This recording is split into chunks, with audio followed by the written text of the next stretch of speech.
The following is a retelling of the end of Heavenly Haven as we know it. The information was taken from found documents and stories from family and neighbors of the members of Heavenly Haven.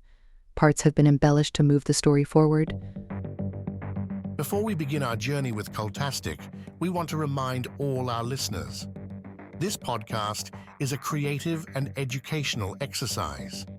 The scenarios and discussions presented here are purely fictional and theoretical, exploring the concept of cults in a controlled, imaginative context. This is not a real cult, nor do we advocate or support the creation of any such groups in reality. If you or someone you love might be involved in a real cult, or if you have concerns about potentially harmful group dynamics, it's important to seek help. Remember, understanding and awareness are key in recognizing and preventing the dangers of real cults. Stay informed, stay safe, and enjoy Cultastic as a thought-provoking exploration, not a guide to action.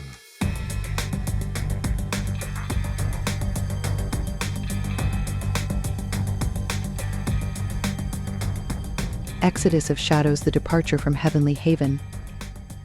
Chapter 1, the plan takes shape. The air was thick with tension and uncertainty in Heavenly Haven Commune as Mary Rocker gathered her loyalists for an urgent meeting in the command tent.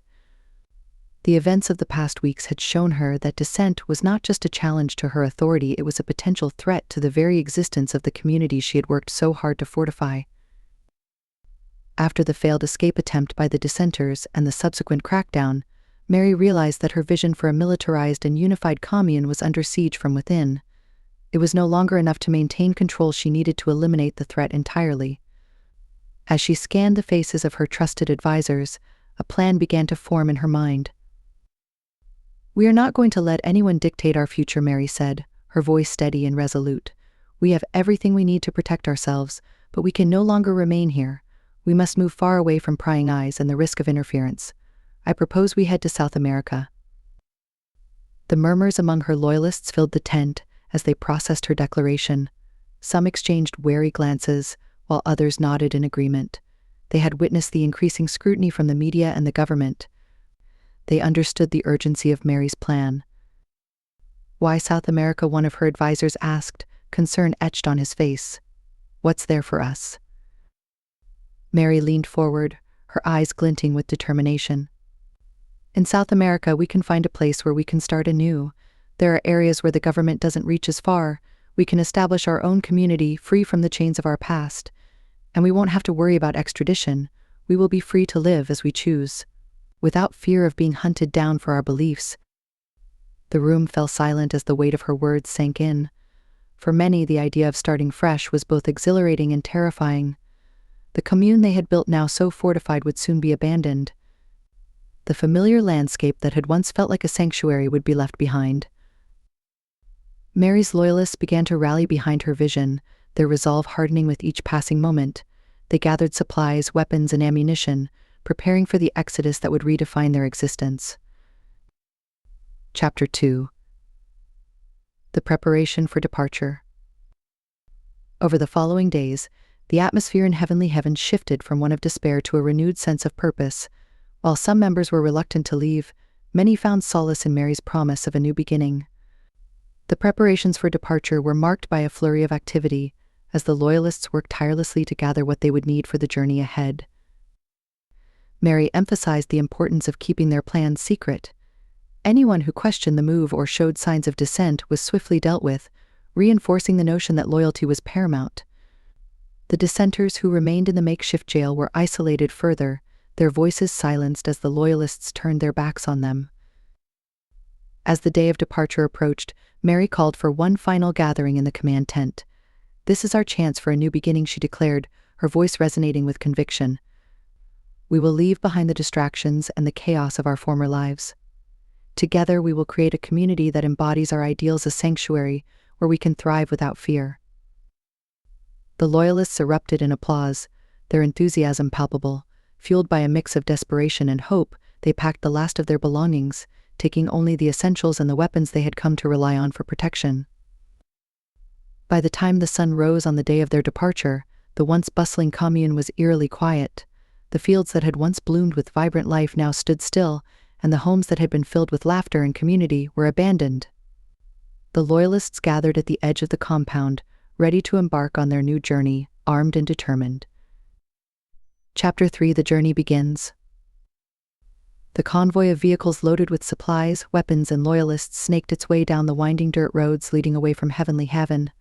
Mary sat at the head of the convoy, her mind racing with thoughts of what lay ahead. The sense of urgency propelled them forward as they traversed the familiar terrain that had once felt like home. As they drove further away, the commune faded from view, replaced by the open roads that stretched before them. The loyalists shared a mix of excitement and apprehension as they ventured into the unknown. The journey was not without its challenges. They navigated through rugged terrain, often finding themselves in remote areas where the infrastructure was sparse. However, Mary's military background served her well, and she directed the convoy with precision, ensuring they stayed on course. The first night on the road, they set up camp in a secluded area, far from prying eyes. As the fire crackled and illuminated the faces of the loyalists, Mary took a moment to address the group. "This is just the beginning," she said, her tone resolute. "We have left behind everything that could tie us to our past. Here we can forge a new identity and build the future we've always envisioned. But we must remain vigilant. Our resolve will be tested, and we must stand together." The loyalists nodded, their spirits lifted by her words. They shared stories around the fire, reminiscing about their lives at Heavenly Haven, but also dreaming of the possibilities that awaited them in South America. Each member contributed to the vision of a new community, one free from the constraints that had bound them. Chapter 4: Into the Unknown. As the days turned into weeks, the loyalists pressed onward, their destination ever closer. They encountered a variety of landscapes, from sprawling fields to dense forests, and the journey proved both exhilarating and exhausting. Mary maintained a strict schedule, organizing driving shifts and ensuring that everyone remained focused on their purpose. However, the challenges of the journey began to take their toll. Tensions occasionally flared among the loyalists, and they found themselves grappling with the reality of their decision to leave everything behind. The uncertainty of what lay ahead weighed heavily on their minds. One evening, after a long day of travel, Mary gathered the loyalists around the fire once more. The flames flickered against the backdrop of the darkening sky, casting shadows on their weary faces. "We are not just travelers, we are pioneers," she proclaimed, her voice echoing with conviction. "We are building something that will last, a sanctuary where we can live freely and authentically. But to do that, we must remain united. Trust one another. Our strength lies in our numbers." The loyalists rallied around her words, their spirits momentarily lifted. Yet beneath the surface, doubts began to simmer. Whispers of uncertainty circulated within the group, as some members questioned whether the price of loyalty was worth the cost of leaving their former lives behind. Chapter 5: Arriving at the Crossroads. After weeks of arduous travel, the convoy finally reached the borders of South America. The lush landscapes and vibrant colors of the new terrain offered a stark contrast to the fortified environment they had left behind. The promise of a new beginning lay before them, yet uncertainty loomed. As they crossed the border, Mary felt a surge of excitement mixed with trepidation. This land held the potential for their new community, but it also posed challenges that they could not yet foresee. The loyalists began to discuss where to settle, weighing options based on resources, safety, and accessibility. One of the loyalists, a former engineer named Jacob, suggested they explore a nearby area known for its fertile land and fresh water. "We need a place where we can establish ourselves quickly," he urged. "Somewhere we can grow food and build a foundation for our community." Mary considered his words carefully. "We need to be strategic. Let's scout the area and assess its potential. But remember, we must also remain vigilant. This land may be uncharted, but it's not devoid of people. We need to be prepared for anything." As the loyalists ventured into the new territory, they were filled with a mix of hope and anxiety. The challenges they faced in establishing a new community were significant, but the allure of freedom and the opportunity for a fresh start motivated them to press on. Chapter 6: The First Settlement. After scouting the area, Mary and her loyalists chose a location near a river, surrounded by dense forests and rolling hills. The land appeared promising, with fertile soil and ample resources. It felt like a blank canvas on which they could paint their new reality. They set to work, establishing their first settlement. Tents were erected, and makeshift structures were built to provide shelter. The loyalists worked together, united in their purpose to create a new community that aligned with their vision.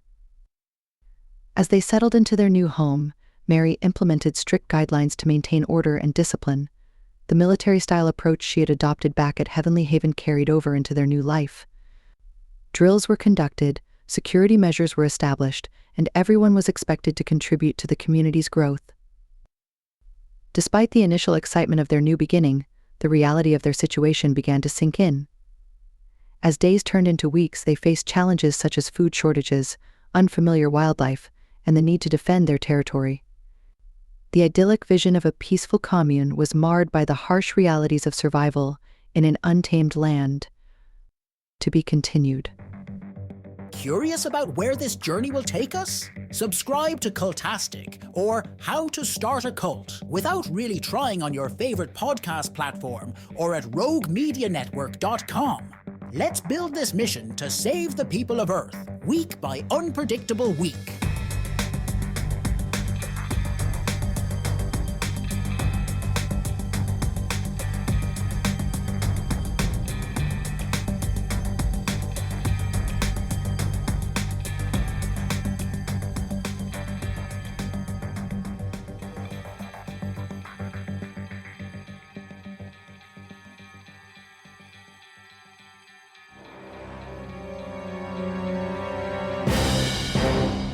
This has been a Rogue Media Network production. Visit roguemedianetwork.com to find your new favorite podcast.